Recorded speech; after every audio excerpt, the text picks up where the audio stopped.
Like mysterious lights out of the darkness of the unknown. At least so they seem to us, the UFOs, the flying saucers. As real as they may appear at the time, they are nevertheless intangible illusions between fantasy and reality. Most scientists, however, remain skeptical. They speak mostly of unexplained phenomena, of optical illusions, or refer to the secret research carried out during the period of the Third Reich. A documentary of mystical stories. What's more, these phenomena are even mentioned in the German Armed Forces technical manuals. As a matter of fact, the world's first reported UFO sighting seemed to confirm this theory.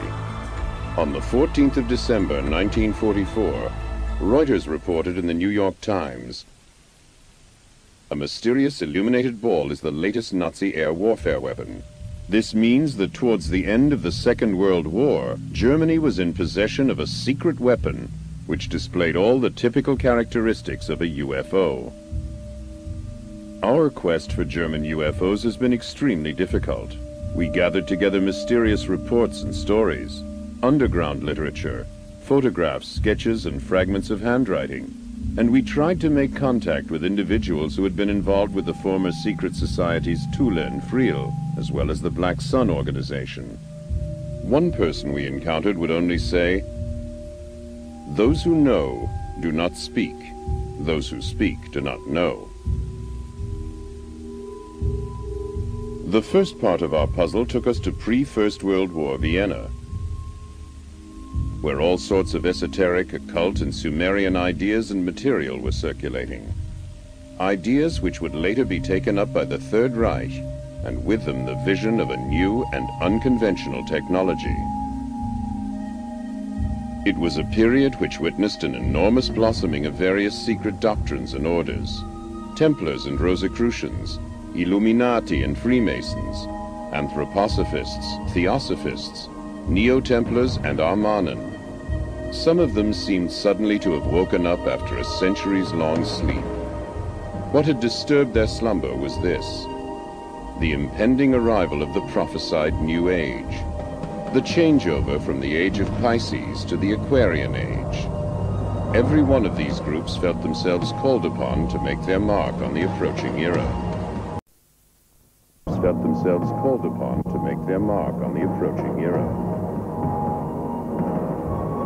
At the beginning, heretical theologians as well as Oriental, Nordic, and Atlantis scholars all worked in concert, fascinated by one goal: the new golden age.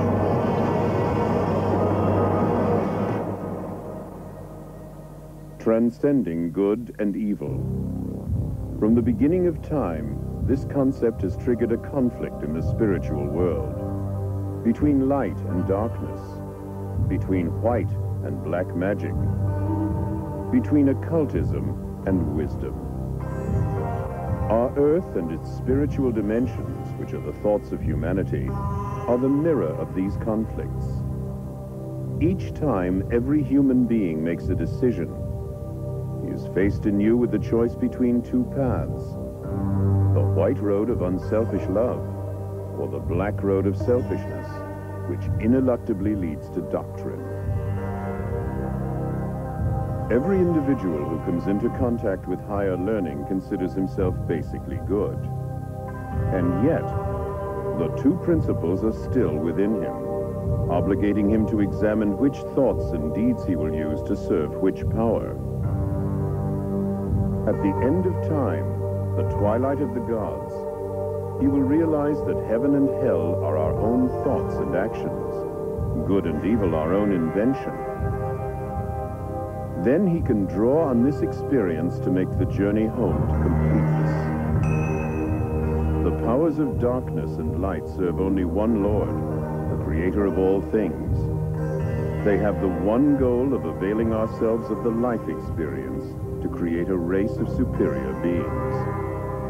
Power without love can only lead to catastrophe.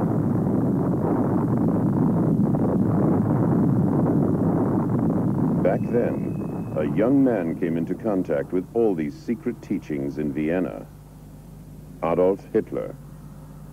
He read all the books and other literature he could find on these subjects. Hitler soon evolved a vision whereby he realized the world would have to be reforged to pave the way for a new age. The way was now marked out for the steps he would take.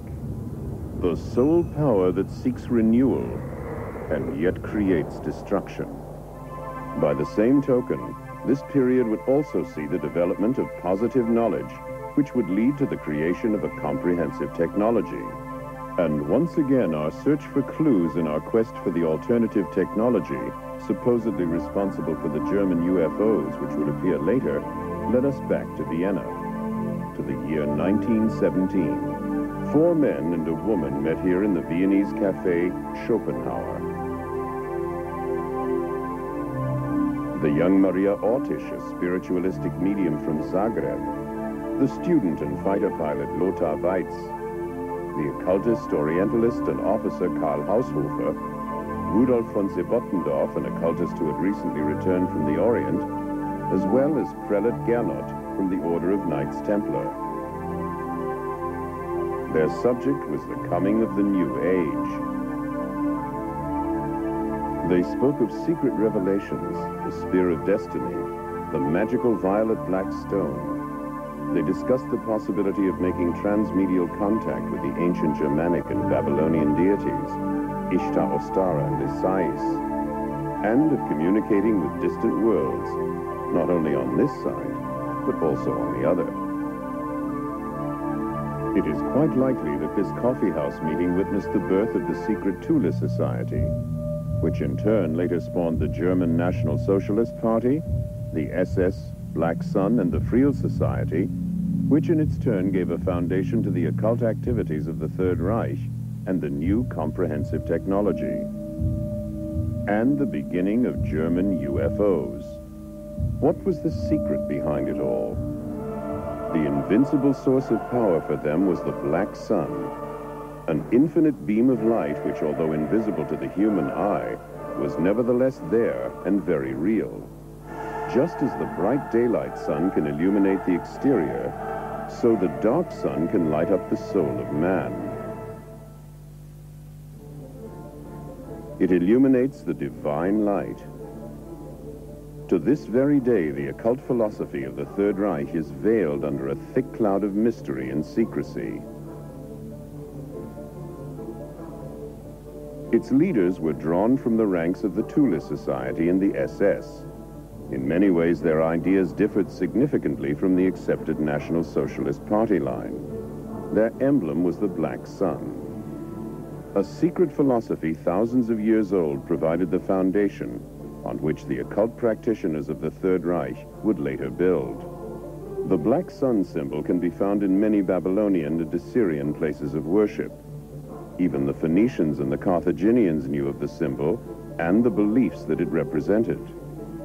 The Babylonian and Assyrian civilizations often depicted the Black Sun, the Godhead's inner light, in the form of a cross.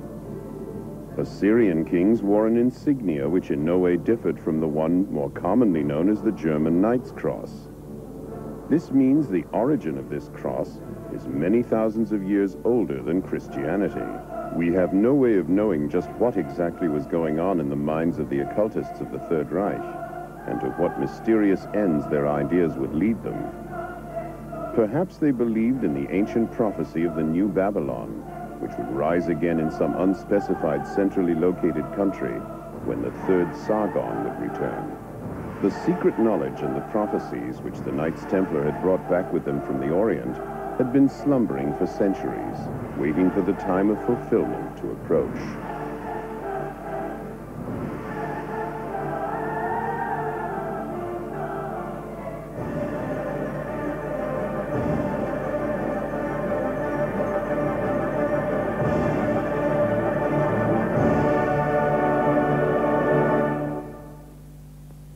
In 1919, von Sebottendorf joined with Karl Haushofer and Dietrich Eckart to form the Thule Society.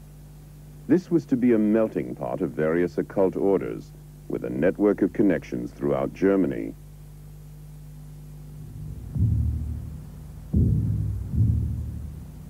The center was to be in Munich. Many members of the Thule Society formed themselves in active opposition to the short-lived Socialist Republic of Bavaria. A political party was founded, and in 1921, Adolf Hitler, a man well known for his occult beliefs, was engaged as a political orator. Inspired by members of the Thule Society, Hitler's plan for a 1,000-year Reich was born. The increasing political ambitions of the Thule Society resulted in a number of smaller groups going their own way. One of these groups was the Vril Society.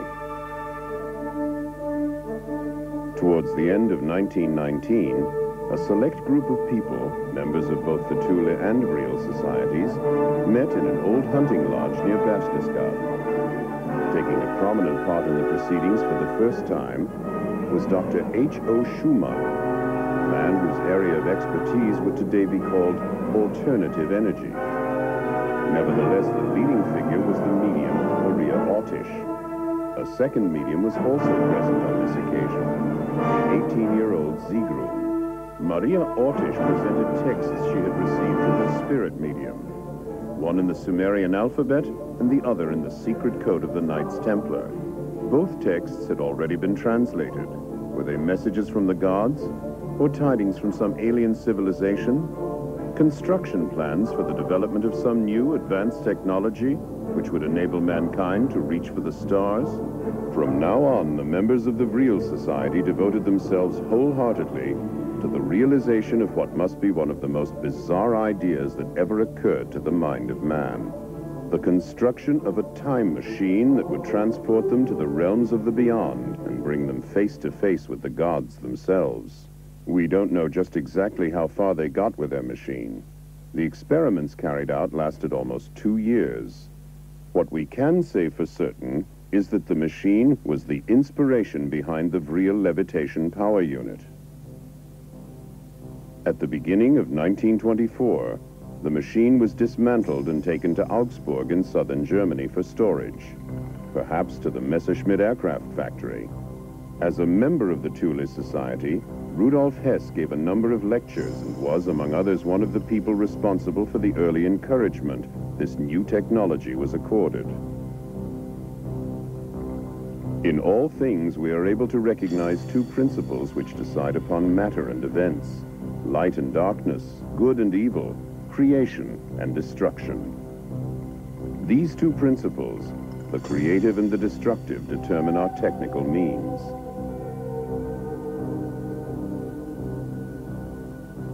Another advocate of this new technology was Victor Schauberger. Your propulsion theory is a mistake. This statement was made by inventor Victor Schauberger, who was believed to be associated with these esoteric societies. It addresses one of the essential points of the issue. Nowadays, we would call this the search for an alternative form of energy. Back then, however, there was much more at stake, namely the quest for another science, a radically different technology. To put it simply, we could say implosion instead of explosion. The positive elements among the esoteric scholars of the Third Reich were aware that all divine creations have always been creative, never destructive.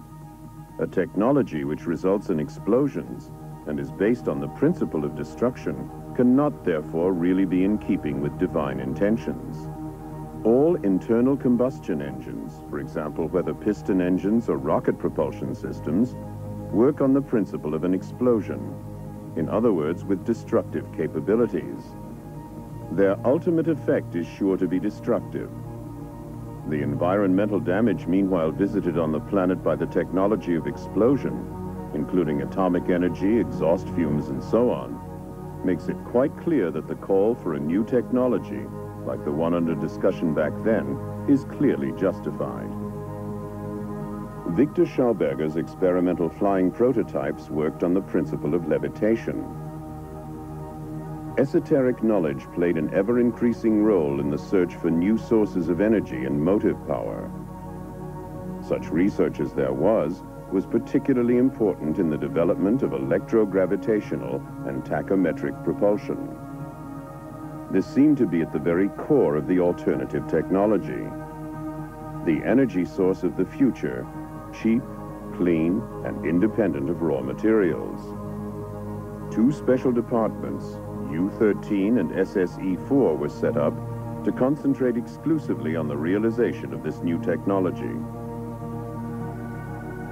Im Juni 1934 wurde mein Vater von Reichskanzler Adolf Hitler. In June 1934, my father was invited by the Reichschancellor Adolf Hitler to discuss his work. Hitler wanted to know about his discoveries and talk about the various possibilities and what his great plan was. And he said, yes, I'm looking for a new technology which must once again harmonize with the natural order of things. And that is my real program. Mein Programm. Kurz vor dem Eintreffen der beiden Reichsbeauftragten, shortly before the meeting, Hitler, as Reichschancellor, gave the two deputies his orders. The two had come to discuss Hermann Göring's plan. An die zwei Reichsbeauftragten von Hermann Göring Plan. Herr Victor Schauberger, Sie werden das and mit he den said, beiden Herren Herr Victor Schauberger, you will speak with the two Reichs deputies, and tomorrow, or by the latest the day after tomorrow, a second meeting will take place. And he said to the two deputies, I find the plan fascinating. Yes, we Germans will bring about a whole new science. Wir Deutschen werden eine biotechnische Szene bringen. Socialist Party came to power, the occult societies withdrew into the background. Within the SS, the Thule Society created a separate secret organization called the Black Sun. The Friel Society carried on much as before with its scientific research. According to reports, the Friel Society had by the middle of 1934 created its first experimental circular aircraft to be propelled with the anti-gravitational effect, the RFC-1. The men responsible for the design and construction were Dr. Schumann and an engineer from Bochum. Since 1929, the young Gertie Vogt had been responsible for running the Friel Society, and she made herself known to private investors who were prepared to invest in projects that carried an element of risk. In the meantime, the members had become convinced that the mediumistic messages originated not from gods from the other side, but in fact from a highly developed alien civilization within the Aldebaran solar system. The main star in the constellation of Taurus is Aldebaran. Could it be that the Sumerians, whose language remains a mystery to this day, were Aldebaranians? If they did perhaps once land in Mesopotamia, it is interesting that the inscriptions on the royal tablets tell us when the royal power came down to us from the heavens. The Friel and Thule societies were not alone in their vision of space travel in the Germany of those days.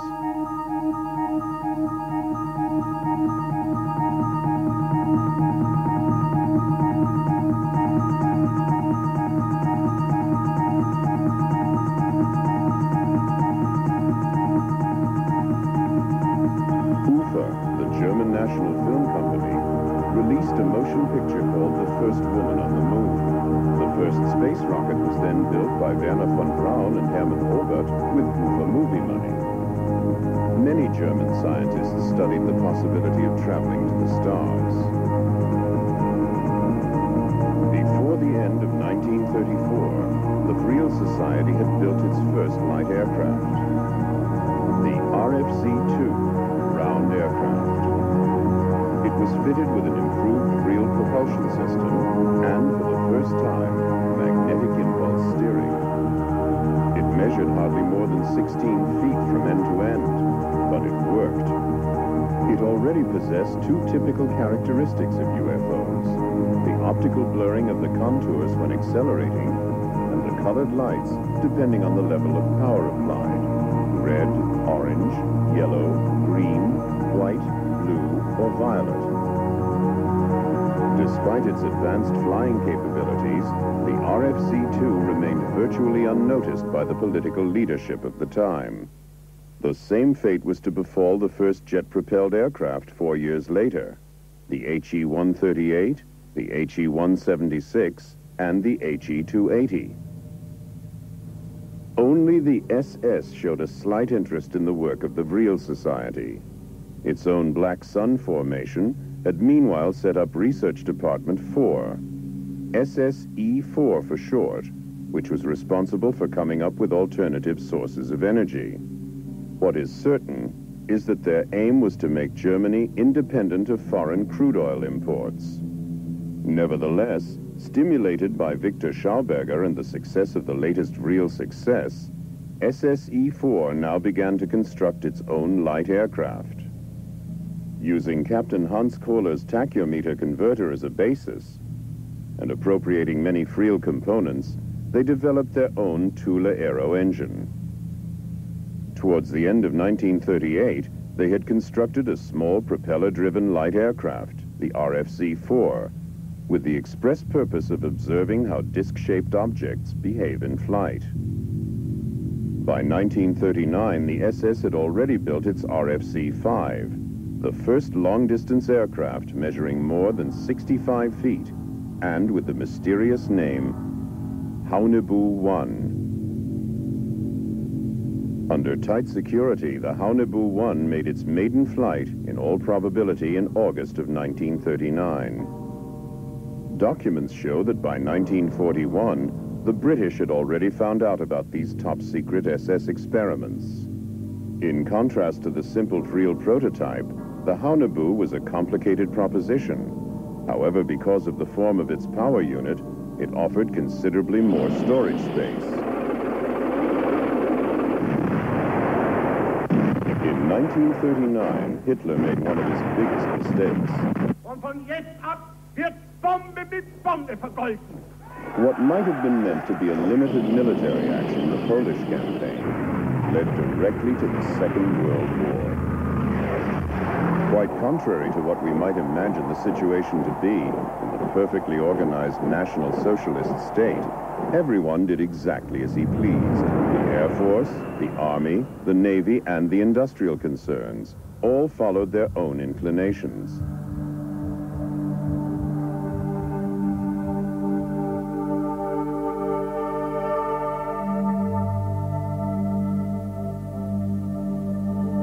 Competition for armaments contracts became intense. As a result, alternative methods of propulsion found themselves in direct competition with their more conventional counterparts. A sort of compromise was achieved with experimental flying saucers like the RFC-7.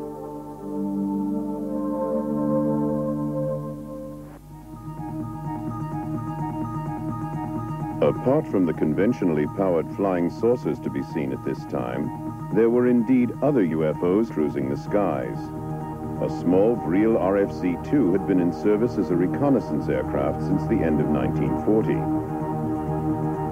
This rare photograph shows an RFC-2 in the skies over the southern Atlantic, on the way to a rendezvous with the auxiliary cruiser Atlantis in the waters of the Antarctic. Individual sightings of the first RFC-6 Haunebu-2 were also reported. In July 1941, work began on this Schriever-Habermohl flying gyroscope, a jet-propelled vertical takeoff light aircraft. By the end of 1942, the first practical tests could begin. However, there were serious design faults in the first prototype.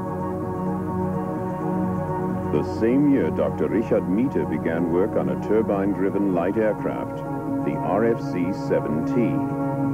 This was to be discus and not saucer-shaped. The Italian scientist Giuseppe Belluzzo soon joined this project, followed shortly afterwards by Schriever and Habermohl.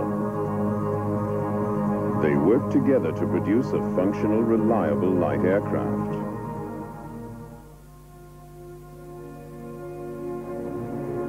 And so, on the 17th of April, 1945, Richard Miete was able to report to Adolf Hitler, "Today, under my direction, and in the presence of 3 Luftwaffe officers, the V-7 was tested in the skies above the Baltic. The general characteristics and attainable performance of the aircraft were as follows. The V-7 was a supersonic helicopter fitted with 12 BMW 028 turbo aggregate engines.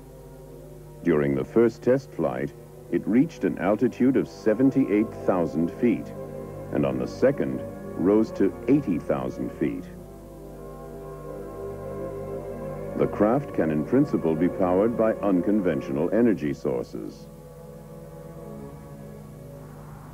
My background includes remote sensing technology and the exploration of the UFO phenomena. Over the years, I've had the privilege of being a friend and colleague of the late American Naval Admiral Dolfarney, who was instrumental in bringing many of the German scientists to the United States at the end of World War II. As many of you know, there was an executive order given by President Truman in August of 1945, August 15th, 45. And in March of 1946, the State Naval War Committee authorized the collection of German materials relating to experiments of high technology.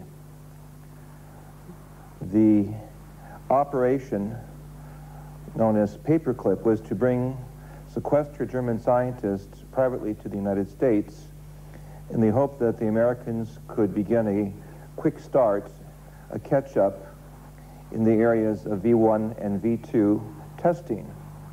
Clearly, the Germans were involved with the building of what many allies considered miracle weapon systems. And so I have had the opportunity of looking very carefully at the documents that detail two histories. One, the building of the first space city on planet Earth known as Peenemünde, and the bringing over of some of the best technical and scientific experts in the world, headed by Dr. Wernher von Braun, which led to the placing of man on the moon. And secondly, a closer look at the lesser-known development of what some experts will call the Feuerkugel, the fiery ball, or the disc-like hovercraft that the Germans were experimenting with during World War II, which was known to American intelligence and yet not really appreciated until the Germans began to cooperate with the Americans following World War II in a unified effort to advance mankind into space. The Allies described the various German flashing flying aircraft that they saw as Foo Fighters, fireballs. The German name for the typical Foo Fighter, however, was Fliegende Schildkröte, flying tortoise, because of its resemblance to the tortoise shell on the ground. It had been developed by a specialist technical unit of the SS in the Vienna suburb of Wiener Neustadt. It was, in fact, an unmanned flying probe. Its mission was to fly close to enemy aircraft and wreak havoc on the electrical circuits. In addition, it was equipped with a special type of klystron tube. The SS spoke of death rays. I was a fighter pilot in World War II. I served a career of 24 years as a fighter pilot in the United States Air Force. But I was a young fighter pilot in World War II, and I was a captain in the Air Force near the end of the war. And we began receiving reports sometime in 1943 of Foo Fighters, fireball fighters. They were balls of brilliant light, sometimes brilliant green and sometimes brilliant orange light, sometimes the size of a basketball and sometimes much bigger, that would get in formation with our bombers and stay there. Nothing, you couldn't shoot them down. You couldn't, no matter what maneuver we went through, they stayed exactly in position. I had friends who reported these balls of fire appearing outside of the cockpit of a fighter aircraft, only 10 and 15 feet away, and they did every maneuver they could think of, dives and rolls and everything, trying to get rid of this ball of fire out there, and it remained in exactly the same position no matter what they did. This represented a technology far superior to anything that we had encountered anywhere on the planet before. We thought these objects were being manufactured by the German government. because they were our opposition at the time, and we thought they had discovered some new technique because we had already experienced other instruments, other vehicles that passed through the bomber formations at very high speed that also had glowing tails. We had close approaches of disc-shaped craft, not as close as one would like, but following bomber formations. We knew that the rockets had been perfected, and we thought that most of these were simply a further extension of this rocket technology, and we believed that they were all being produced someplace by the Germans.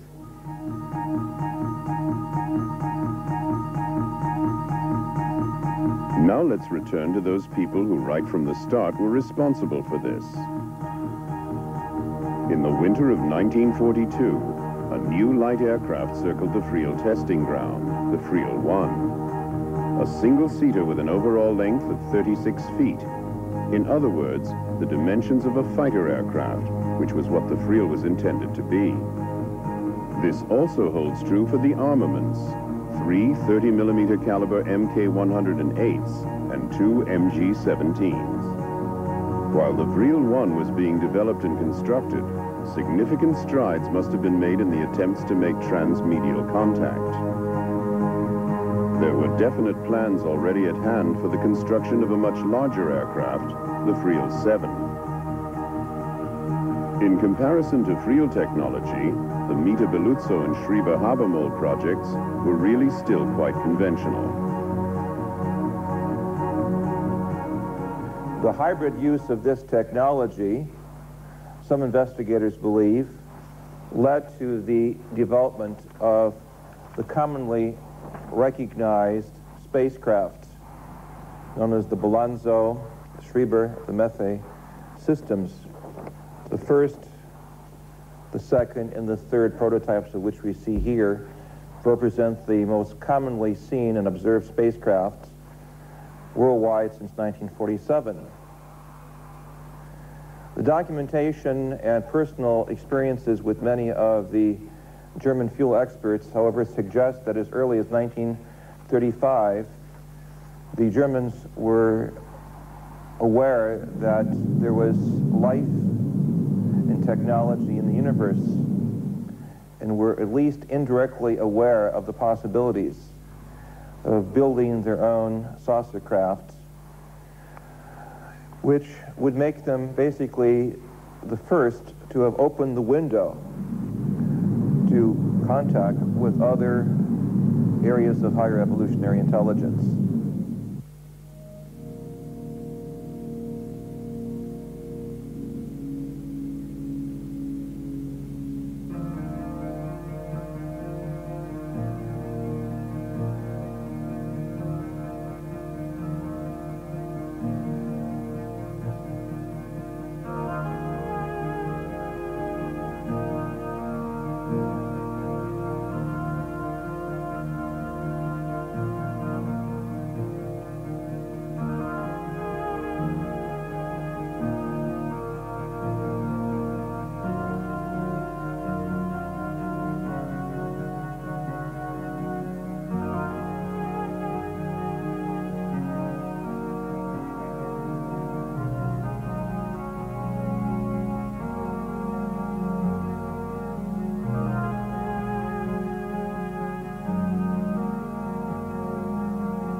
unbeknownst to those involved in Operation Paperclip, there were other scientists involved in the development of very advanced systems, from the larger Honey-Buell systems that were developed in 1939, 42, and 45 that could carry literally scores of officers, to the Creel system, which is a very small vehicle, to a very large interplanetary electromagnetic spacecraft that was at least on the drawing boards, that had cabins for sleeping.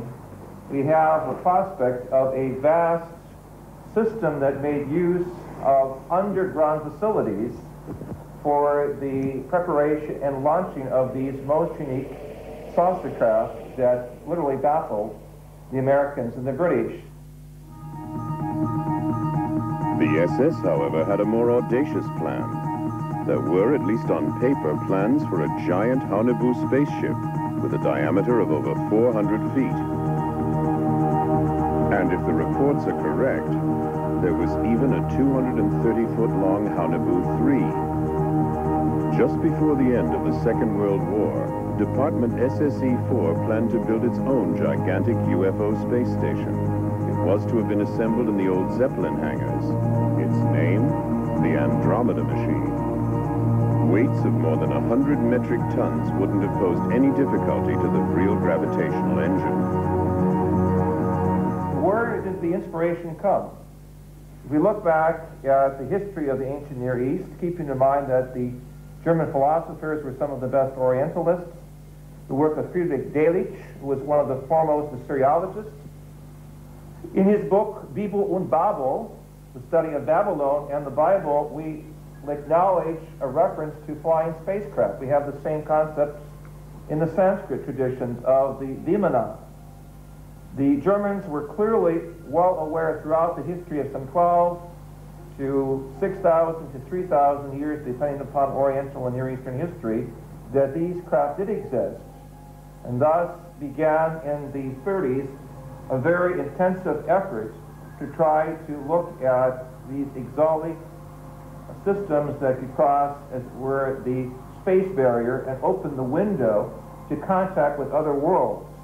It's this very unique scenario, the contact with other worlds, that is the most important part of the history of the Third Reich. For how does this type of experiment arrive on the scene? That is to say, the genetic experiments. How does this type of experiment arrive on the scene? That is to say, the ability to come up so quickly with such a vast category of different space systems of flight and navigation. How does this system of a global science, that is to say, that gives German experts the ability to make expeditions to Kashmir and to the South Pole, suddenly appear on the scene? Obviously, there are higher connections. Many expeditions were mounted before and even during the war. Not just in the Near East, but also as far afield as South America, such as this one led by Edmund Kiss. And in the remotest regions of Asia, under the leadership of the famous Swedish explorer Sven Hedin. It was the search for traces of a higher knowledge.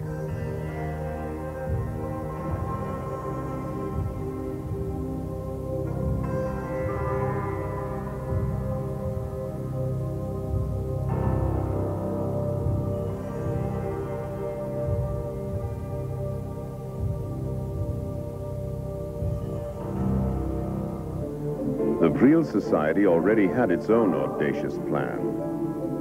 They got together around Christmas 1943 for a secret meeting in the German Baltic Sea resort of Kolberg. We don't know exactly what was discussed behind closed doors on that occasion. We do know, however, that one subject was right at the top of the agenda.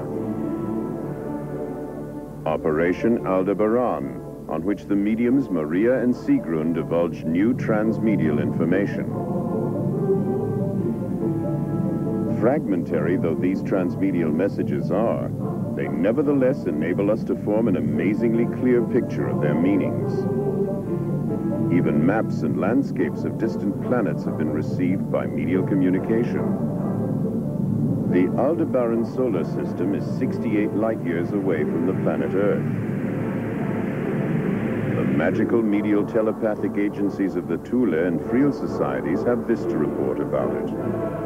The sun, Aldebaran, has 2 inhabited planets circling it. The 2 together go to make up the Sumerian Empire. On the 3rd and 4th of January 1944, a meeting is believed to have taken place between Hitler and Himmler. The subject of their discussion, the Friel project, the projection of a huge Friel spaceship through the dimensional channel.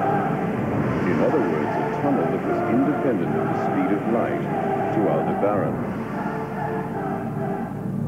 If you look at human history, we see throughout the documents of Samaria, of Ebla in Syria, even the Old Testament book of Ezekiel, chapter 1, speaks of the wheel within the wheel. So there is very clear evidence of higher and parallel evolution throughout human history. However, it is very clear that the major impact of UFO technology did not occur in 1947 at Roswell, but rather earlier by some 10 to 12 years in the area of Germany. And on the basis of looking at documents and talking with former scientists who worked in Germany during the war, it is clear that many of the officers saw UFOs in the sky over Germany during World War II, and even in the region of Peenemünde, where the first experiments took place, there's clear evidence that there were advanced electronic eyes and ears who were watching very carefully the German scientific developments.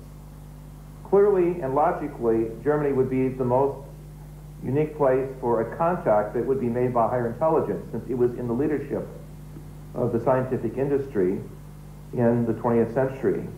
Clearly, it was the place where some of the best scientific minds were assembled in the world.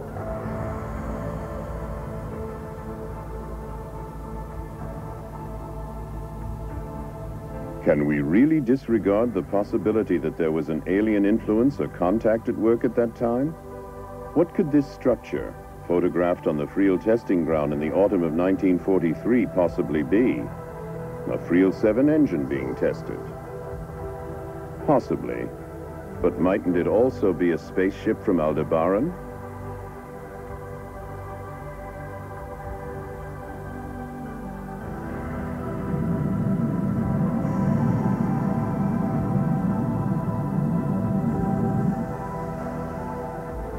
Now, we know that in the early parts of the war, there were certain factions of the Allied forces that did not believe he had a secret weapon.